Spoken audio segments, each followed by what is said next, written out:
Je ne sais pas si vous vous êtes posé cette question, que quelqu'un, on ne sait pas qui d'ailleurs, peut-être c'est fait exprès, c'est pour que ce soit un peu chacun de nous, quelqu'un lui demanda « Seigneur, y a-t-il que peu de gens qui soient sauvés ?» Je ne sais pas si vous êtes posé la question. On m'a dit qu'au Moyen-Âge, je ne sais pas si c'est vrai, parce que j'y étais pas, si quelqu'un y était, on m'a dit qu'au Moyen-Âge, la majorité des gens qui vivaient dans la vie quotidienne, qui fondaient une famille et tout ça, pensaient qu'ils iraient en enfer. Incroyable, hein? Ils n'en étaient pas très tristes, bizarrement, c'était étonnant. Parce qu'ils se disaient, bon, c'est comme ça. Ils avaient un sens aussi très fort de la communauté. Ils savaient que certains d'entre eux n'iraient pas en enfer, n'iraient au paradis. Bon, c'est bizarre. Pour nous, c'est bizarre. Mais maintenant, chez nous, ce qui est bizarre, c'est l'inverse. C'est ce que dit Paul Naref, qu'on a tous chanté. On ira tous au paradis, même moi. Hein, c'est ça? Bon, mais c'est bizarre. C'est bizarre de se dire, voilà, pourquoi moi j'irais aussi tranquille, sans aucune démarche de ma part. Les deux sont bizarres. Je pense que dans les deux cas, c'est pas bien vu, c'est pas ajusté. Alors je dis pas que ce que je vais dire est ajusté, parce que vous savez, l'évangile, c'est l'évangile. Il faut l'accueillir, il faut le prier, le méditer, et même nous les prêtres, on essaie de prier, méditer, on essaie de dire aussi ce que l'Église dit, parce que c'est notre vocation, hein, dire ce que l'Église dit, mais parfois on ne le dit pas toujours très bien. Mais c'est vrai qu'il nous faut demander que nous ayons la lumière pour savoir ce que le Seigneur veut dire à travers cet évangile. Premièrement, Jésus ne répond pas à la question. Y a-t-il que peu de gens qui soient sauvés? Jésus dit pas oui, Jésus dit pas non, il dit pas. Il dit, et c'est ce qu'il nous faut écouter et qu'il nous faut intégrer, efforcez-vous d'entrer par la porte étroite. Efforcez-vous d'entrer. Alors le terme efforcer, en grec, il faut bien que je frime un peu de temps en temps, hein, parce que je ne le fais pas tout le temps. Agonizo, ça se dit. Agonie. Hein, quand on parle d'une agonie en fin de vie, ça veut dire que c'est un moment très, très inquiétant, hein, où on s'efforce de vivre cet instant. Mais alors agonizo, donc le grec, lui, il ne veut pas dire agonie français, hein, il ne veut pas dire que ça en tout cas. Il veut dire, c'est une lutte, un combat. Efforcez-vous d'entrer. Ça veut dire qu'il nous faut choisir d'y entrer. Il nous faut décider d'y entrer. Il nous faut dire, je vais essayer de mettre en œuvre ce qu'il faut pour y rentrer. Alors, comment on fait pour se mettre en œuvre? Efforcez-vous d'entrer par la porte étroite. Alors, pourquoi elle est étroite? Parce que, finalement, on peut se laisser aller dans une vie médiocre, dans une vie pervertie parfois.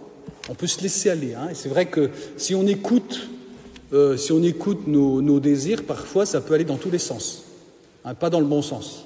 Hein, on peut être très égoïste, par exemple. Je ne sais pas si vous avez remarqué, pas vous, mais je parle pour moi. Souvent, on pense à soi. Hein, parfois, y a des gens qui vivent des choses terribles autour de nous, et pourtant, nous, on s'est tordu la cheville et on considère que c'est vachement grave. Alors qu'il y a des gens qui vivent des choses bien pires. C'est comme ça. Hein, on a ce tendance égoïste, alors c'est lié, dans l'Église, la théologie de l'Église nous dit que c'est lié au péché originel. Le péché originel fait qu'on se tourne sur soi-même, parce que comme on ne se tourne plus vers Dieu, on se tourne vers soi-même. On est autocentré. Puis alors, nous, on est dans une société très, très égoïste, très, très individualiste, comme on dit. Donc on pense à soi, mon petit chez moi, mon petit compte bancaire, mon petit machin, mon petite santé, tout ça, et on ne pense plus aux autres. Hein, c'est très différent du Moyen-Âge, justement, où on pensait toujours aux autres. Enfin, c'était comme ça. On retrouve cette culture, cette mentalité dans les pays asiatiques, ce qui fait que nous, on ne comprend pas parfois ce qui se passe chez eux. Parce qu'en Asie, les gens, et puis l'Afrique aussi, hein, de façon un peu différente aussi, les gens, ils vivent pour la communauté. Ils vivent pour les autres. Ils ne vivent pas que pour eux. Mais nous, voilà, on est très autocentrés. Donc ça nous empêche. Hein, et c'est vrai que si on veut entrer par la porte étroite. Cette porte étroite, c'est qu'il faut choisir une direction qui n'est pas tout à fait celle qu'on prend spontanément, mais c'est celle de vivre l'Évangile. Suivre Jésus, vivre l'Évangile, aimer Dieu, aimer son prochain. Pas facile, hein? Aimer Dieu, oui, on l'aime, mais on oublie de prier. Enfin, pas tout le monde, hein. Mais on peut facilement, on dit qu'on l'aime, mais on oublie de prendre du temps avec lui. On oublie de l'écouter aussi, de lire la parole de Dieu. Et puis, aimer le prochain, comme je le disais à l'instant, hein, dès qu'on a un petit problème perso, ça prend toute la place, et puis les autres, ils passent en second. Alors que quand vous regardez la vie des saints, c'est vraiment l'inverse. Hein, c'est-à-dire que eux, même s'ils avaient des problèmes, ils ne voyaient que le bien des autres. C'était leur préoccupation. C'est incroyable. Mais c'est parce que Dieu les aidait. Hein, ils aimaient Dieu, ils aimaient leur prochain. Voilà. Donc il faut nous efforcer à vivre l'Évangile. Alors, on vit l'Évangile à l'école de la petite Thérèse, parce que voilà, on est ici, puis à l'école de Sainte-Marie-Madeleine aussi, hein, qui a beaucoup aimé le Seigneur parce qu'elle avait conscience que le Seigneur lui avait beaucoup pardonné. Et ça, c'est quelque chose de fondamental. C'est-à-dire, il ne faut pas vouloir être des superman. Ce n'est pas ce que le Seigneur nous demande. Ce n'est pas ça qui nous fait rentrer au paradis. Il faut faire ce qu'on peut, mais il faut choisir de le faire. On essaie de faire ce qu'on peut, tout le temps. Et on compte, et c'est là que c'est intéressant, parce que dans l'Église, je ne sais pas si vous avez remarqué, Jésus parle de la porte étroite, et en même temps, nos églises, vous avez remarqué les églises comme les portes sont grandes? Pourquoi on ne fait pas des portes étroites? On devrait faire des portes étroites, parce que les églises, c'est l'image de l'Évangile. Hein. Il y a plein d'éléments qui nous rappellent l'Évangile. Hein, les 12 colonnes, les 12 croix, je ne sais pas si elles sont ici, s'il y en a ici. Ici, les croix qui rappellent les 12 apôtres, etc. Mais pourtant, les portes sont hyper grandes. Pourquoi? Parce que cette porte, quand on l'a trouvée, elle s'agrandit. Cette porte, c'est la porte, c'est Jésus, l'Évangile de Jean, je suis la porte. Cette porte étroite, c'est Jésus, et Jésus plein de miséricorde. En fait, la miséricorde de Dieu est immense, les portes sont immenses, c'est le paradoxe de l'enseignement de l'Évangile. Efforcez-vous de passer par la porte étroite, parce qu'elle est très grande, la porte qui mène à la perdition, efforcez-vous d'y entrer, et une fois que vous l'avez trouvée, eh bien elle est très grande cette porte. La miséricorde de Dieu, et on n'a rien à craindre. Même si Jésus dit à un endroit, les riches auront du mal à entrer dans le royaume parce qu'ils sont trop encombrés. Alors on peut, l'air de rien, hein, la porte elle peut être grande, mais on peut tellement avoir de bagages autour de nous et de richesses autour de nous qu'on n'y arrive pas à passer quand même. Hein. Et comme ça, il faut tout donner, tout abandonner, ne compter que sur Jésus et sa miséricorde. Thérèse de Lisieux nous l'enseigne très très bien. La miséricorde de Dieu, Jésus, aimer les autres, c'est tout simple notre vie chrétienne.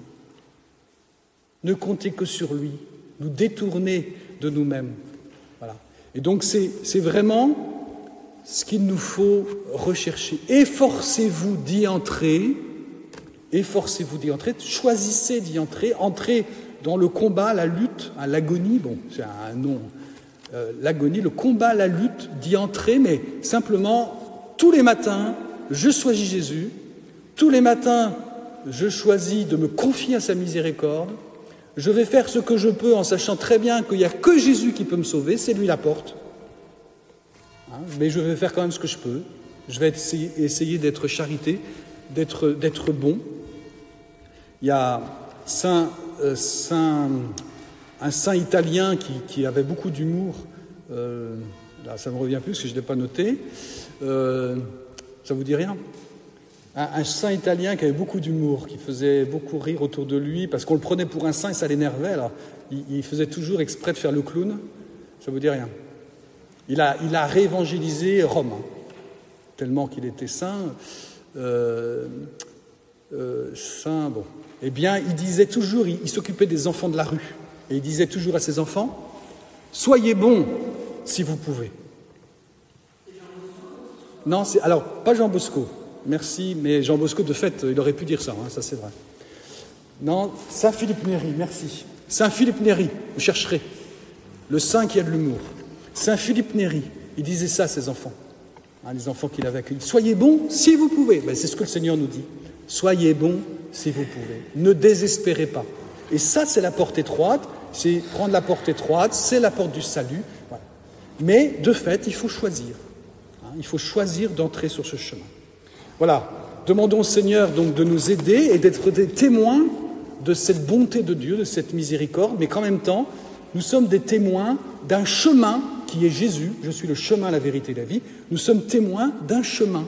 Et il nous faut inviter les gens à prendre ce chemin. Ce chemin, il n'est pas... on n'ira pas tous au paradis. Enfin, moi je ne sais pas, ça ne m'appartient pas, mais on ne peut pas dire ça. Ce n'est pas un dogme de foi. Par contre, le dogme de foi, c'est Jésus mon sauveur. Jésus est le chemin de miséricorde. Personne n'a à désespérer. Jésus est le chemin qui m'apprend à être bon, à aimer Dieu, à aimer mon prochain. Et ça, il faut le dire, il faut le prêcher, il faut le vivre. C'est Jésus, mon sauveur. Il peut être ton sauveur à toi aussi, à tous ceux que nous rencontrons. Amen. Et nous remercions les sœurs, pas les sœurs, on ne dit pas des sœurs, non. Nous remercions la communauté des militantes pour nous avoir vécu auprès de nous, au milieu de nous, ce chemin aussi de la miséricorde et de l'Évangile. Amen.